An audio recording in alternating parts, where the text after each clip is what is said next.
জন্মদিনে উইশ করা, গিফট দেওয়া কি জায়েজ আছে? বোন তাসনিয়া, জন্মদিন পালন এটা অমুসলিমদের কালচার, ইহুদি বিশেষ করে খ্রিস্টানদের কালচার, তারা এটা শুরু করেছে, তাদের কালচার। আমরা একজন মুসলিম হিসেবে আমাদের স্বতন্ত্র কালচার রয়েছে, তাদের অনুসরণ করতে আমাদের নবী সাল্লাল্লাহু আলাইহি ওয়াসাল্লাম নিষেধ করেছেন। খালিফুল ইয়াহুদা ওয়ান নাসারা, তিনি বলেছেন ইহুদি খ্রিস্টানদের ব্যতিক্রম তোমরা করো, তাদের অনুসরণ করবে না, অতএব এই সংস্কৃতি আমাদের নয়, এটা আমরা করব না। কাউকে উইশ বা গিফট আমরা জন্মদিন উপলক্ষে দেব না।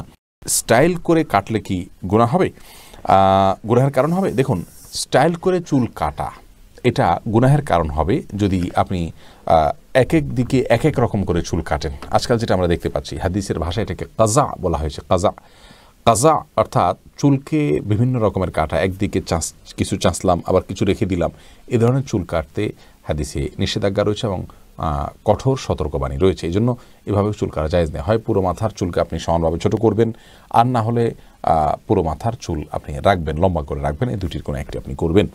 তানিয়া ইসলাম, আপনি জানতে চেয়েছেন অনেক মেয়েদের লিকুরিয়ার বা সাদা স্রাব নির্গত হয়, এই অবস্থা নামাজ হবে কি না? বোন, সাদা স্রাব নির্গত হলে সালাত বিশুদ্ধ হবে। যদি সম্পূর্ণ পিওর সাদা স্রাব যায় তাহলে সেক্ষেত্রে সবসময় যদি যেতে থাকে তাহলে প্রত্যেক ওয়াক্তের জন্য ওযু করে নিলে ইনশাআল্লাহ তার সালাত আদায় হয়ে যাবে। এরপরে সোনিয়া আক্তার জানতে চেয়েছেন সহবাস করার পর নাপাক অবস্থায় খাবার খাওয়া যাবে কি না? জি, সহবাস করার পর বা আপনার গোসল ফরজ হওয়ার পর যে কোনো কিছু আমরা করতে পারি নির্দিষ্ট নিষিদ্ধ বিষয়গুলো ছাড়া, নামাজ পড়া ছাড়া, তওয়াফ করা ছাড়া, কোরআন ধরা এবং কোরআন তেলাওয়াত করা, এই কাজগুলো করা ছাড়া যেই কোনো কাজ আপনি করতে পারবেন।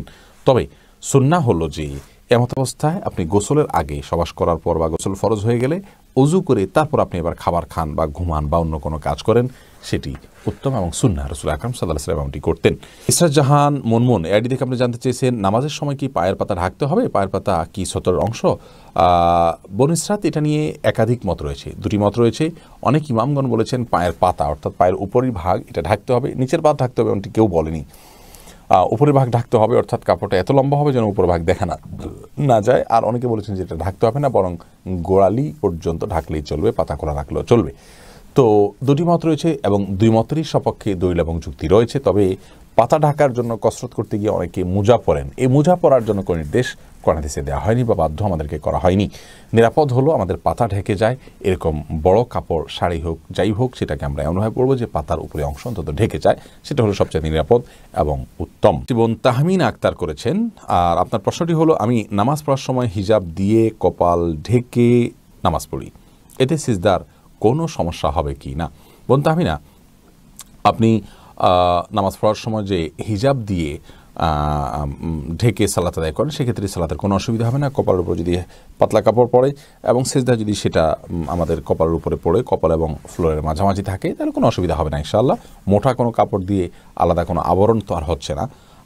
সাধারণ আমরা যে পোশাক পরে থাকি সেরকম কোনো কাপড়, বরং আপনার পর্দার খাতিরে আপনাকে তো কাপড় টেনে দিতেই হবে, অতএব কাপড়ের উপরে কপাল থাকাটাই বরং স্বাভাবিক।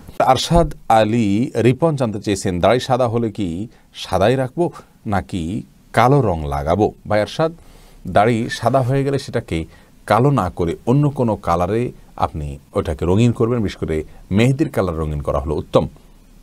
কারণ রাসূল করিম সাল্লাল্লাহু আলাইহি ওয়াসাল্লাম একটা হাদিস দ্বারা আমরা জানতে পারি, তিনি বলেছেন ইহুদিরা তাদের চুল দাড়ি এগুলোকে সাদা রাখে, সাদা হয়ে গেলে সেগুলো সাদা রেখে দেয়, তোমরা সেগুলোকে পরিবর্তন করো। আর ওয়াজান্নিবুস সাওয়াদ, তবে তোমরা কালো কালার এটাকে পরিহার করো। তার মানে কালো বাদে অন্য যে কোনো কালার আপনি ন্যাচারাল কোনো কালার লাগাতে পারেন, আর্টিফিশিয়াল কোনো কিছু নয়, যার কারণে চুলের উপর আলাদা কোনো আস্তর যেন না পড়ে সে বিষয়টা আপনি খেয়াল করবেন। মেহেদি ব্যবহার করা এটা হলো উত্তম এবং সুন্নাহ। ফয়সাল আহমেদ জানতে চেয়েছেন বিবাহের সময় গান বাজনা বাজালে সেই বিবাহ হালাল হবে কি না? বিবাহ তো হয়ে যাবে ভাই ফয়সাল, কিন্তু গান বাজনা করার কারণে এই বিবাহের মধ্যে হারাম এর সংমিশ্রণ হয়ে গেল।